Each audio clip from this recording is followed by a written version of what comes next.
Abawi b'omusolo mu ggombolola y'e Kakiri mu disitulikiti y'e Wakiso omusolo gw'amayumba nga baagala ebabagwe kuŋŋaanyiza era ssente zivaamu bazikolemu ebintu ebibayambira wamu ng'ekitundu kubanga bakooye okuwa omusolo ne batalaba wa nsimbi zino gye ziraga.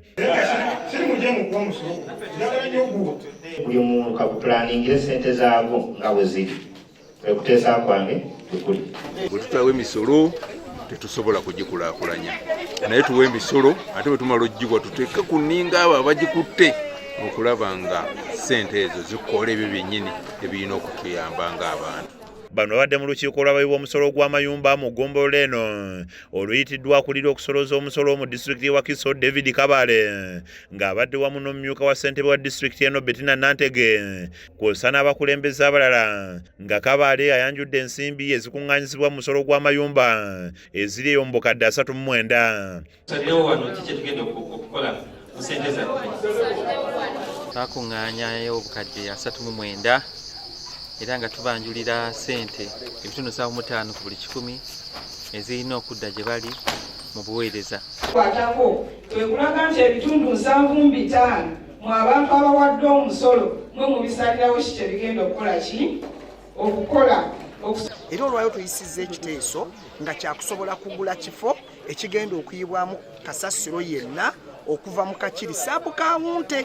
Abatuuze banokoddeyo ebizibu ebibaluma omuli kasasiro abafuukidde ekizibu ekiyinza okubaviirako n'endwadde nga n'enzikiza ku makubo ebali bubi ekiwadde bakyala kimpadde omwaganyi okubatigomya ng'ebirala bibanjudde nga baagala bikolebweko ku nsimbi ze basasudde mu musolo mulimu okugula ettaka bazimbeko eddwaliro. Nga tuteekeko security lights n'ez'oku nguudo. Kuki tewaliwo tuteeka kasasiro?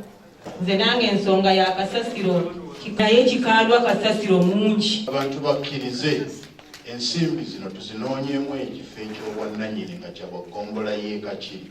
Enkola eno eyabangibwawo gavumenti abatuuze bagisiimye nga bagamba nti yakubayamba okukola ku bwetaavu bwe balina mu kitundu kyokka ne basaba kino kikolebwe ne ku misolo emirala nga kyakubazzaamu amaanyi babe nga tebeeganya kuwa musolo.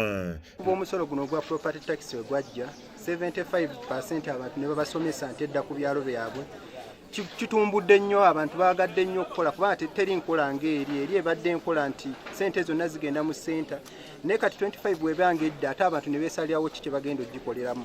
Kyokka abamu ku bo bemulugunyiza nga bagamba nti bagerekerwa ensimbi nnyingi ng'ate abalala bagamba nti keriri ggombolola babagerekera omusolo ne ku nnyumba ezisulwamu. Ate ng'obuyumba nina bwa mitwalo 2. Babakulembeze abakulembeddwamu amyuka ssentebe wa disitulikiti y'e Wakiso Bettina Nantege basiimye gavumenti olw'enkola eno ewa abawi b'omusolo ekyanya okwesalirawo ku nsimbi ze bawa kyagamba nti kiwadde abantu amaanyi kuba ssente zaabwe we ziraga balabawo. Omusolo 75% yonna ekomawo mu ggombolola okukola emirimu bana ekyo tukubireko mu ngalo. Omusolo guno ngera bwe tutegedde ssente nga bwe zijja percentage esinga obunene yammwe eddamu mmwe. Kizza Peter yakusakidde eggulire lino ku Rakes TV Agaleero.